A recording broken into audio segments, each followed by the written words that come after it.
before we started this, there's a lot of uncertainty out there, and where there's uncertainty, there's need, and where there's need, there's tremendous opportunity. So I truly believe that you or I were made for such a time as this. I'm telling everybody right now.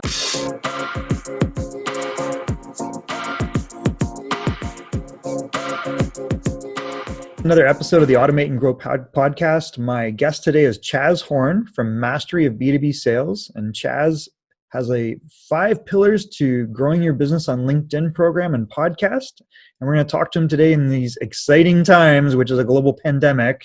Right in the middle. Yes, we are. Crazy times for sure. Thank you for joining me amidst so much chaos. Yes. So Chaz, tell us, I guess first off is, who do you typically work with and what do you help them with?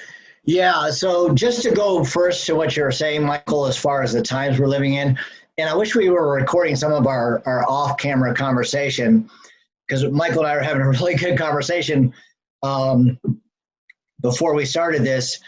There's a lot of uncertainty out there, and where there's uncertainty, there's need, and where there's need, there's tremendous opportunity. So I truly believe that you or I were made for such a time as this. I'm telling everybody right now. So I'll get to your question here in a second. But I think you're answering it. I appreciate it. So it's time to serve, listen, innovate, and execute. And if you saw the Italian business, it was like a couple weeks ago. I'm not sure if you saw this in the news.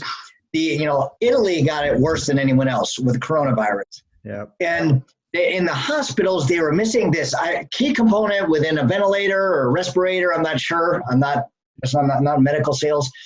And this company, which had nothing to do with medical products, purchased a 3D printer, took it to the hospital, and they configured it to create these things. And as of last week, there were 19 lives saved because of that. And so there is that need in the marketplace today to be like that Italian business that saw a need and they served them, they listened and they heard what the need was, and then they innovated and executed. And so what we do is we help businesses eliminate their sales and marketing challenges. To do that, you need to obviously have a marketing strategy and you need to have a sales process. So what we do is one congruent what I call ideology. I used to use the word system, but it seems a little bit antiquated, Michael. And so I was just doing like a synonym search. I'm like, ideology, I like that. So we're one ideology, which has the 5 pillars to scale your business on LinkedIn, and then a seamless process to transition that to a qualified prospect and a qualified client. And so that's what we do in a nutshell. We build a foundation first with companies to help them understand what they do, who they serve, where the clients are without them, who they work with, who they don't, and how they take them through the process. When they have clarity there, they can create a value proposition that communicates short, succinct, and powerfully to those people in their audience or those people that they're marketing to. Does that make sense? Did I miss anything? No, totally. I think they hit it on the head. And I think what you're saying is important because it's probably very important right now to have 2 things. One is to be clear about what value you bring and to the person that you're going to help. But 2 is in the context of the stresses that are probably a little bit more obvious right now. Because I think a lot of times when this is the challenge sometimes you have with marketing on whether it's LinkedIn or anything, and especially business to business, is you're trying to articulate what you think the person you serve's problem is. But I think right now there's some pretty obvious problems that everybody's stressed out about. Yeah, most definitely. Yeah. And it's, so it's probably important right now more than ever to not retract, right? Exactly. Yeah. This is the time to really move forward. And can I share a cool story with you? Sure. Okay. So in the late 70s, my mom was raising 3 boys. She was an art teacher making around $7K. And that's not a lot of money. She didn't get any financial support. So she went into real estate. And those of you who, or you can do just a Google search away, interest rates were anywhere from like 16 to 20%. If you can imagine having a mortgage at 16 or 20%, you know, Crushing. everyone was getting out of real estate. She was only making $7,000 a year, so she was getting into real estate. And I remember her, because I heard her like one night, some noise, and my mom was very proper. She didn't like to show her emotions. She would never cry in front of anybody.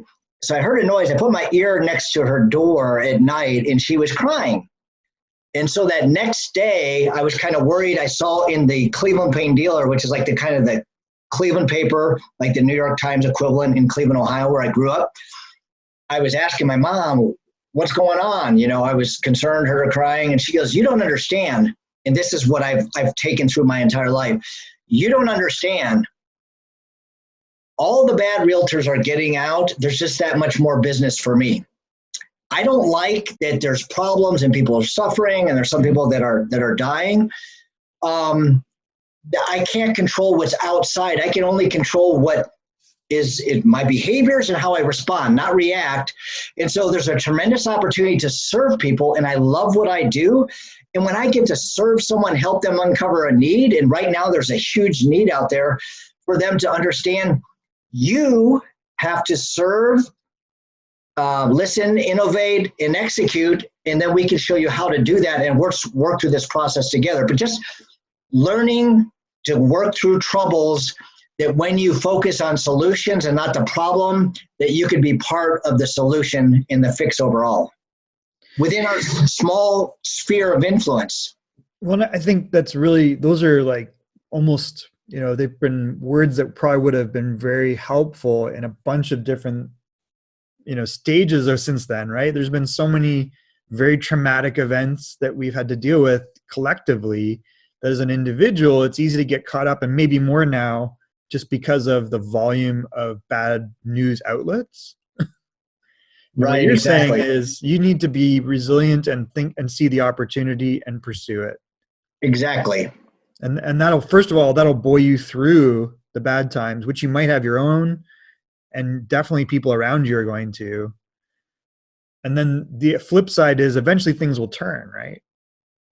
Most definitely. I mean, Well, it's like, you know, I was sharing with somebody, you know, what's the worst possible case scenario? I mean, well, we could die and be, you know, and obviously if like we're here for like 2 weeks or something and the world's going to end, then that's one thing. And I don't think the world's going to end. I think we're going to come out of this. You see with China, it's been a few months. Yep. I believe we jumped on it pretty quickly. Very and this is not a political statement. I mean, too quickly, but yeah, we shut down the entire country in a matter of how quickly was that? Oh, it was, I mean, like a week March or two. Madness, NBA, yeah, all those different things, schools out. And so, and now pretty much everywhere people are said to just shelter, you know, like where I am, it's no more than 10 people. That may has changed and said like 0 people and don't go out unless you have to. Right. And so I believe, and then we're getting into warmer temperatures. And again, I'm not a medical person, but I don't believe viruses. The reason why flu season is where it is, it's like the seasons are colder and those things, they live longer. For sure. And with the heat coming up, so hopefully this will be eradicated. That's what I'm hoping and praying for. And I'm behaving like it will. If I just like, oh. Yeah, you can get crushed by it. Exactly. Well, I think what's different about this too is that there is an obvious light at the end of the tunnel, which is this: it's not going to last forever, and there's measures in place, and there's an example of what happens when you deal with it and you don't. Right. Unfortunately, there wasn't a lot of planning around what to do to prop up people, and now it's like scramble, which is very disappointing, obviously, but I guess not surprising. You know, it is what it is. So I think for individuals, what we're saying is, well, first of all, there's going to be people that were doing one thing, either one business or one job before this, being impacted, and they're going to make some decisions going forward that are probably different, right? Right. And some of those people, definitely. And I think we saw this in 2008 where, you know, there's people that started businesses out of necessity or almost being fed up with the uncertainty of what they were doing before, right? Yeah. So I think that's probably going to happen again. Cool recession story. Great Recession. That's what they called it. Isn't 2007, 2008? For sure. So I was an employee back then working for a small distributor, fasteners, nuts and bolts, okay? Bottom of the totem pole as far as priority for manufacturers, but they need them. And so 70% of our competition went out of business then, okay? Wow. And the reason being is I talked about, this learning from my mom in the 70s, and I worked for someone who was a former Marine who was looking to, adapt during those times. And so working with him, for him, I adapted from what I've learned my entire life, and we went to our clients, and we served them. We created a scorecard. We shored up our relationship by saying, okay, these are the things we're doing for you.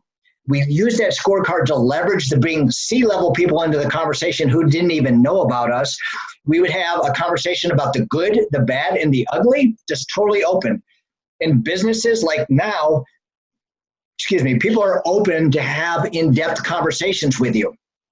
And so if you go not to sell, but to serve and to listen to them, interesting. With the scorecard, we actually grew sales with our current clients with $3.9 million in a 12-month period by using that growing business just with current clients.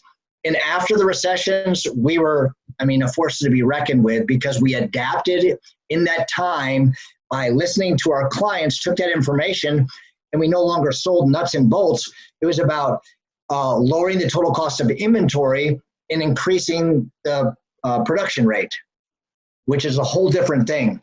Our gross sales percentage was 43%. Most of the people in the industry were like 30 to 33%. Wow, that's a big difference. Yep. That's like 25%. And it's interesting because I think people are, first of all, if you're in any sort of customer facing role right now, and particularly if you're responsible for reaching out to customers, in good times, sometimes it's tough to get their attention, right? Yes. And that hides problems, or you don't care about those problems. But I think we were saying this off camera, which is I feel very focused all of a sudden. And I think a lot of people are too. It's like triage, right? It's like, okay, I just got to do this thing. And this is what I'm communicating. Like, it's almost like being very, you can be very, very clear about what you should be saying. So I think almost that uncertainty of even what to say and what to talk about and what to ask about. And to break through, like, how would you say it? Not apathy, but almost apathy, right? Whereas now I think people, to your point, are vulnerable. And so they're open to legitimate help, and they're also sensitive to really bad help. That is such a great point, Michael. We have a BS, barometer when we're around people. Because in the United States, and this is true mostly worldwide as well now, is people have all their walls up. They don't want to be sold. Right. If they come, and because they don't want to be sold and they see how bad it's been, people trying to sell them something, they will buy if they see someone that's transparent and authentic, because they can see what most companies are doing is just trying to sell, get them to close in the process. And it's all about making that sale. If you just go like, here's the first step in our sales process, intention. And I used to think of this as being a little fluffy, and it revolutionized my thinking process. The first step is in intention. And when you go with the intention to serve and not sell, it changes the conversation. And when you look to help them, and that doesn't mean to be a wimp, wet noodle, just okay. So if you don't use us, you'll be out of business in 30 days, but you want to think about it for 5 weeks, Yeah, false scarcity, right? Right. And sometimes you have to have a come to Jesus. It's like, Dan, take me out of the equation. If you don't do something right here and now, you have big problems. It's costing you this. It's preventing you from getting here. Okay, I'm here to help you. So you got to make a decision. Again, take me out of the equation. What are you going to do? Right. You haven't been thinking about it just since we've been talking about it. You, as you said, for the last 2 years, you've been talking about all these different instances. You've been thinking about it for a long time. Now it's time to, if you want your business to survive, now is the time. So I think of, whoa, that's some feedback there. I think of, I wrote a book and have a podcast called Automate and Grow. Right. And I think that there's been overall a trend towards digital, and that's fine.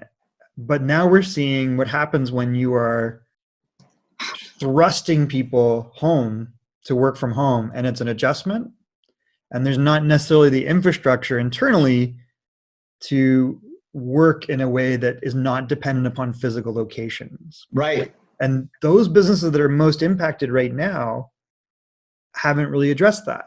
They're probably the most rooted in an older business model. Right. And I think one of the things that has clued me in is like, wow, I should have been even more aggressive on this message to people. Because if they had listened and more people had listened, they're probably in a really good spot. Like I work from the home a lot or at a co-working spot. Right. So when all that shuts down, I see people struggling with stuff that, they could have dealt with just by proactively saying this is a better business model. Right. And I think I agree. I think so. To your point, like I almost feel bad that I wasn't more aggressive about that message. Yeah, it's hard because hindsight's 2020. We were talking about this before we started this. Hindsight's 2020. Right. That being said, there is with this a little bit different take on that, Michael, is there's like, I just have a new client starting today. He and his salesperson, his name's Cody. He's in IT and he is inundated. His sales are growing like 100% because everyone needs to go to the cloud to manage their workforce offline. Right. I have people that are in HR. They need to manage their workforce differently. So there's all this opportunity as you're moving to the remote workforce. And like you, my business, I've been remote for 3.5 years. Before that in sales, I went to my boss and said, look, you want me to drive 45 minutes to come into the office only to go out and do, back then it was in-person cold calls. And this is back in the 90s. And they said, oh, from that day forward, before I had my own business, I always looked to work for someone remotely. Now the workforce, a lot of people aren't going to want to go back to the office. And so I can see when this is over, the infrastructure is going to be in. And so businesses have to be able to adapt. And so we don't like to learn like this, but as you said, sometimes when we have things that are going on like this, it helps us be more focused so that we can address that problem. Yeah, so I think that gives us opportunity, obviously. And I think, so the second thing we talked about, and this happened the last time, was people are going to start either being freelancers or starting small businesses. I think that's going to probably be out of necessity for some people because people aren't going to want to be idle, and they're not, they're going to feel they're probably going to exit some type of business and go into another one, is my guess, that is less dependent upon those old structures and ideas. Yep. And then I guess the other thing that I'm seeing is, how do you put it? Will this be, I think there's going to be a massive recovery because they're just going to flood the market with money. But that doesn't mean that it might be another jobless recovery. That might be a trailing indicator where it's like, if you go to 20, 30% unemployment, those people are going to have a lot of time on their hands and they're going to be scrambling, right? And I think they're going to find that if they go back to try to get the same gigs, they may not exist anymore. Yeah, there's definitely going to be something that happens in here. And I'm not a speculator or doomsayer or anything like that. No. I don't know. But I know that there's going to be, I think the marketplace is forever changed. I agree. That's kind of my point. Not to be negative about it. It's the opposite. It's to say people like, first of all, I think what's going to really change out of this is education. Right. Because I think that suddenly all the kids are at home until the summer. Right. And now you're seeing what you're teaching your kid. Right. Firsthand. Mm-hmm. And people are going to evaluate that. They're going to be like, why do you need to learn this? Right. Yeah. And then they're also going to go, why do I want to send you back to that environment? Right. I think, And so there's good things. I have two content writers. What I do is I'll have a content idea, and then I'll send them a boxer message, and then they'll create the content from it. one has 5 kids, one has 4 kids.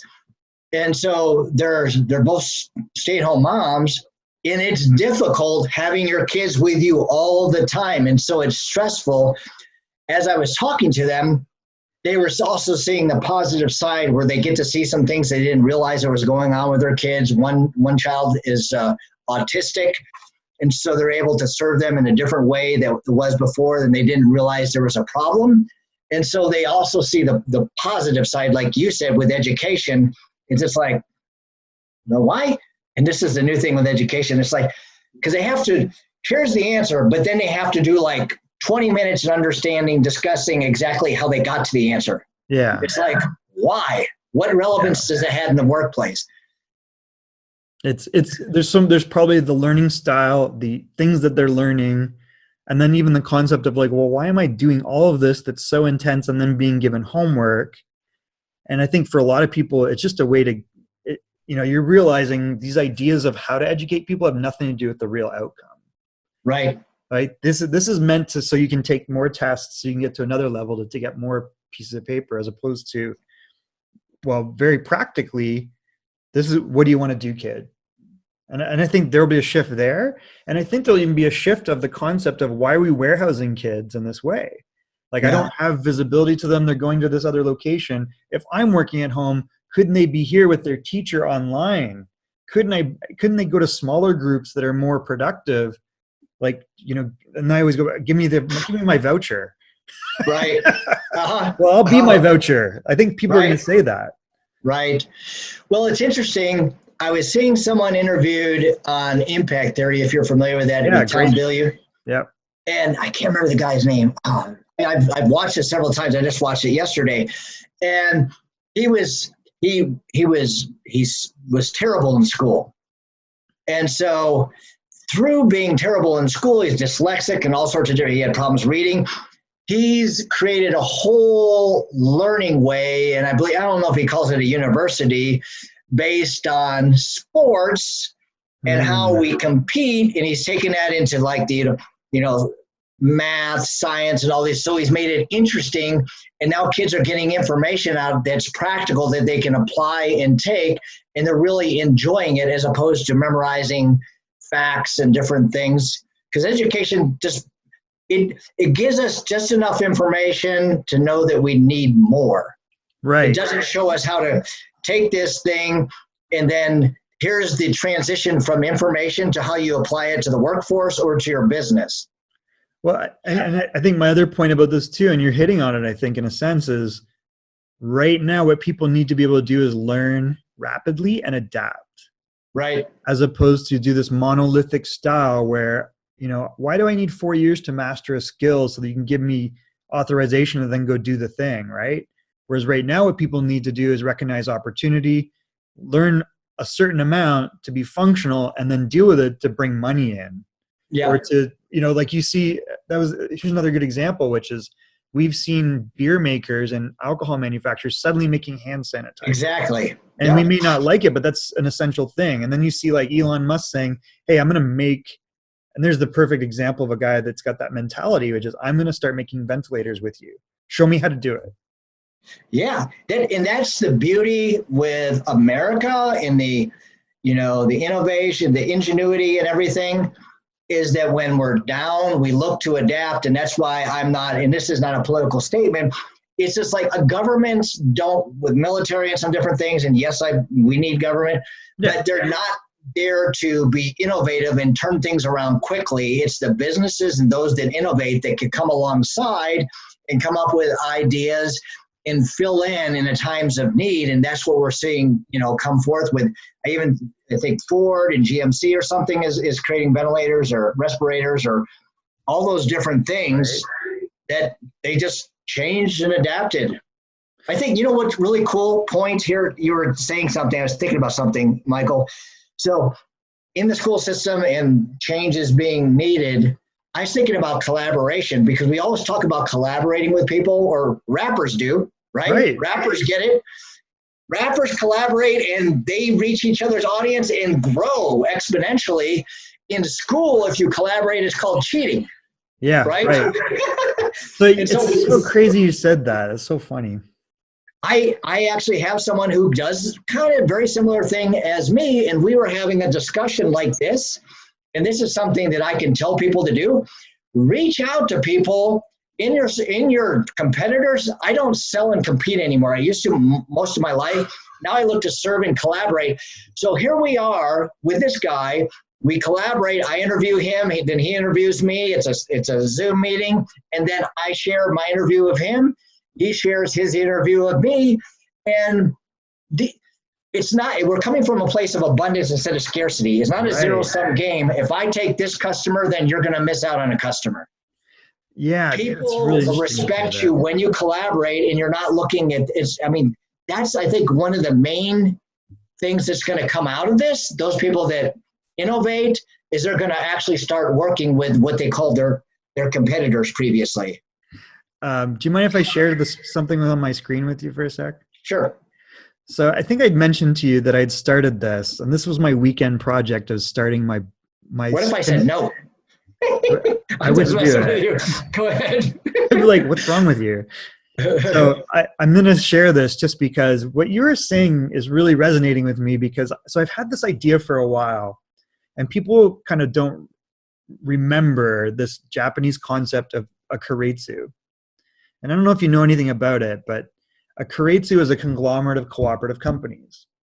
And if you go back in time, and because I've been writing about this, I was supposed to have my first event on March 18th. It got canceled like every other event. Sure. For Founders Pack. And the whole intention of it is to come up with a new structure of business where you form your own pack of cooperative ventures. And the keiretsu model is really interesting because it's what you said, which is, there's always going to be competition, but why are we competing? We have all these one-man shops or 10-man shops, whereas we need a structure where we can cooperate and help each other grow. And that's kind of what you're alluding to. And I think it's a mentality, but what I'm evangelizing in this is really a model that says, look, there's this model in Japan that came out of World War II. And in World War II, Japan was devastated to radioactive ashes. And the US kind of banned this model first. And then they realized, no, these guys are what drives this unique economy. And I think there's a lot to learn from that, which is who's a good ally and who can you have formal alliances with. And the characteristics of a keiretsu are that they have cross shareholdings, and they also form around a bank that has patient capital. So how valuable would that be today, where if you were, we have all these small businesses, but if they were in an actual structure where they could help each other and they had a bank at the center of them that had patient capital right now, it'd be tremendously. So I think it sounds cool. You have like some practical things to actually go through. I think it sounds, I mean, this may be something that we can learn. History always repeats itself. Right. So this is really cool. So that, I started thinking, I was like, oh my God, I need to push the accelerator on this, even though my event is postponed. Right. This right now would have been very valuable for people in certain industries, everyone.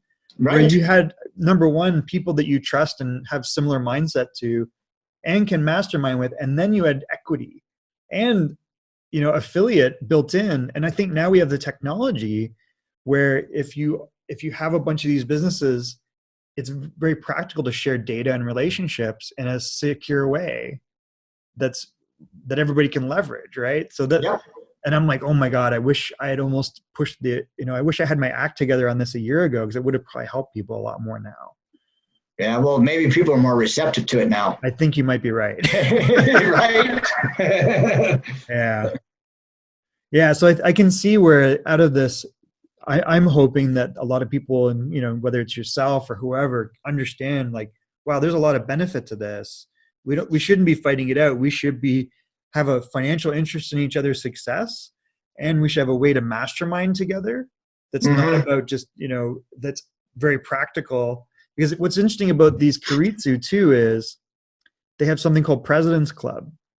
And it's all the chairmen and presidents of these companies like Mitsubishi, Matsui, Sumitomo, like these massive conglomerates. Right.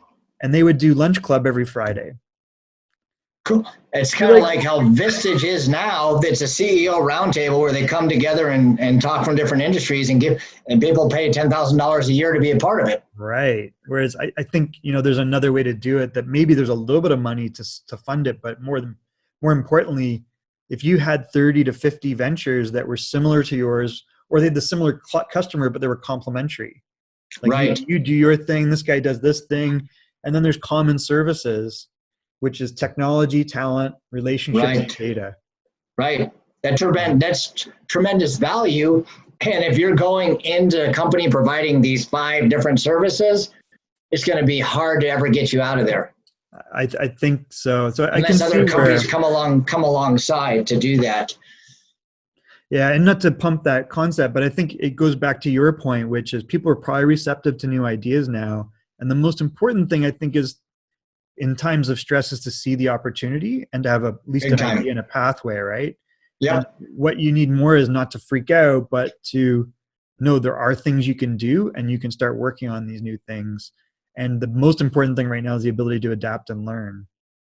Yeah. And the only way to do that, and I'll even finish up with this, is it's easy. I can go through my Facebook feed for maybe 60 seconds and start feeling anxious and whatnot, because there's, we're going to die, we have a cure, and it's usually more about along the lines, we're going to die quickly and horrible deaths, And so I can get anxious about that. So the one thing that's important within this environment, be able to control stress, is first and foremost is what we control, what goes into our mind.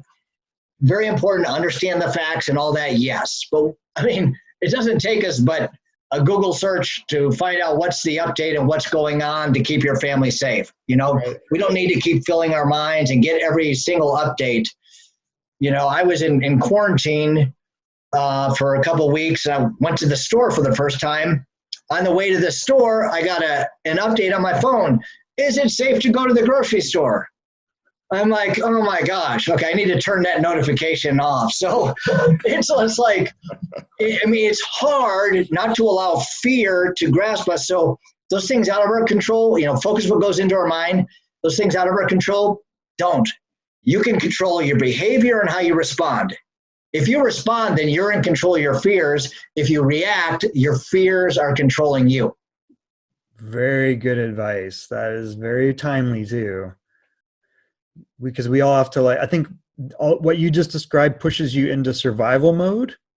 And it's the flight or, fight stuff that people think those are just words, but the reality is they're biology. Yeah. No, we struggle with it. And anything that's not familiar, not good, but familiar, that's our comfort zone. We say, oh, good. We get out of here. I'm back in my comfort zone. It feels good. No, that's familiar. Outside of our comfort zone is where we thrive, is if we allow ourselves to. But we're just a society where we've been very comfortable. I can get everything at my fingertips in a matter like that. I can order something on Sunday and Amazon deliver it Sunday morning first thing. Mm-hmm. And so anything that breaks our comfort zone and throws us outside of it, we want to go screaming and crawling back. But that's not, we're here, as I said in the beginning of this, you are, I am here for such a time as this. I think you are right on the money on that. Okay, Chaz, I want to be conscious of your time. A couple of things. First is, how can people get in touch with you? And especially in this time, what should they be reaching out to you for help with? Yeah. So just if you Google search Chaz Horn, Chaz, Horn, Horn, LinkedIn, just join me on LinkedIn and just put Michael in the connection message. Okay. And do that, because I have right now about 500 connection requests, okay. And I'm very selective, because usually I'll connect with someone on LinkedIn. This is the wrong way to do it, by the way. And all of a sudden, spam, links, attachments. That's not how you do it, people. Okay. Yeah. So what you need to do right here and now, reach out to me and I'll talk. I'm not going to pitch you or sell you. If you want to have a 20-minute conversation, I'll see where you are to see if I can help. And if I can help, we'll schedule a more in-depth conversation. Worst case scenario, we'll figure out how to best network on LinkedIn. I'm collaborating with a lot of different people. Right now, go to your clients, listen to them, okay? From that, innovate with the ideas, and then execute on those ideas. So listen, serve, listen, innovate, and then execute. That's what you should do. So reach out to people and have an open discussion about the good, the bad, and the ugly, and you'll see opportunities and listen. Key, don't talk, listen. If you listen to understand, you'll uncover all sorts of different opportunities and ways to serve your clients right here and now that you could take into the marketplace and serve your prospective clients. I love it. That's amazing advice. And yeah, so people, if you're reaching out on LinkedIn, it's Chaz Horn on LinkedIn, and reference either Automate and Grow or Michael Devellano or something. Michael. Yeah, reach out to Michael. Great guy. Cool. Okay, a couple quick things. First, if you are the sum of the 5 people that you spend the most time with, who do you, Chaz, spend the most time with? Wow. It'd probably be like Tom Bilyeu, because I watch the Impact Theory like 2 times a day. I've seen all of those so many times.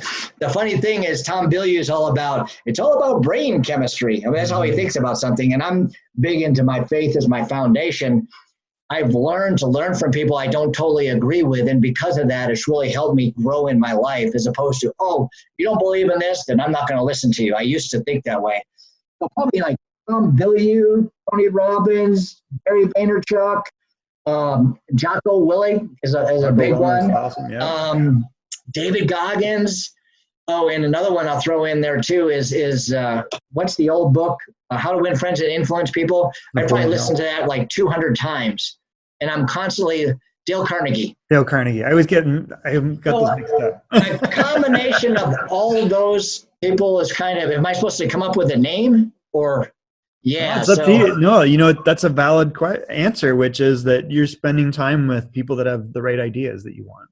Yeah, and Evan, I'll give Evan Carmichael a shout out. He's a YouTube guy, and he has people's top 10.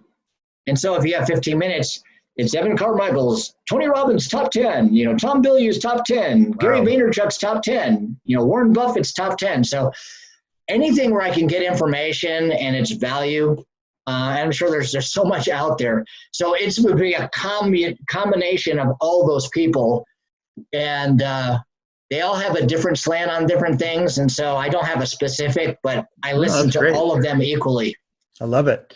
How are you, Chaz, changing the world? How am I changing the world? Great question. So when you hear me, I'm like, man, I'm just like, and this is how we think. I go back into my scarcity. I'm nothing when I hear that question. And that's not how we should hear that question. That's not how I want to hear the question. I'm changing the world by meeting people where they are, one person and as a group, because I have clients as a group, individually and as a group, helping them understand their potential and then helping them realize their potential and then celebrating with them, challenging them through the process. So at the end of the day, no matter how long I'm with them, I can see that they've made a change in their business, in their life, and that's impacted all their sphere of influence. So in serving people, I have a heart for serving people. I usually reach out to the homeless. I guess I don't know what people are doing with the homeless right now. I guess they're shelters or whatnot, but I usually go and sit down and talk with them a couple of times a month. I haven't been for probably about 6 weeks now. I love it. That's a great answer. Okay, the final thing is, when we have interesting people on the podcast, we like you to nominate an interesting person that you know that you could introduce us to. So who would you, Chaz, like to introduce us as a future guest of Automate and Grow? We typically talk to experts and entrepreneurs about their journey and how they help people and what they're doing uniquely in the world. So who would you, Chaz, like to nominate as a future guest? Well, probably an interesting person would be Michael Fritz Morse. He's an automation guy. Oh, okay. And so he's actually one of my clients from several years ago, and he's constantly posting on LinkedIn. Good guy. And to see him grow his team, very authentic and real guy, that would be one. And let me just give you a bonus one, okay? Sure. So someone else would be really good if you can get a hold of her is Shanae Murray, is I think how you pronounce her last name, Shanee, and last name is Moret. She's a business owner, and she went from nothing, single mom, cancer, daughter who was in the hospital. Her employer was threatening her because she was spending time with her hospital daughter in the ICU, to starting her own business with another woman in a similar position. And they've taken it to a multi-million-dollar business in a couple of years. She's just a cool person. She's always looking to serve people. Cool. Is it MedSnake Media? Does that sound right? Yeah, that's it. Okay. Yeah. Terrific. Well, those are both terrific nominations, Chaz. So we'll reach out to Michael and Shanae. I think I said Shanae correctly, but right, you did. Right. And Chaz, I want to thank you and acknowledge you for the good work that you're doing, and I appreciate you being on the Automate and Grow podcast. Right. Social distancing, online, we can still give fist bumps. Boom. Boom. Thank you very much for being here today. Appreciate it. And we will see you on the next episode of Automate and Grow. Awesome. Thank you. Thank you.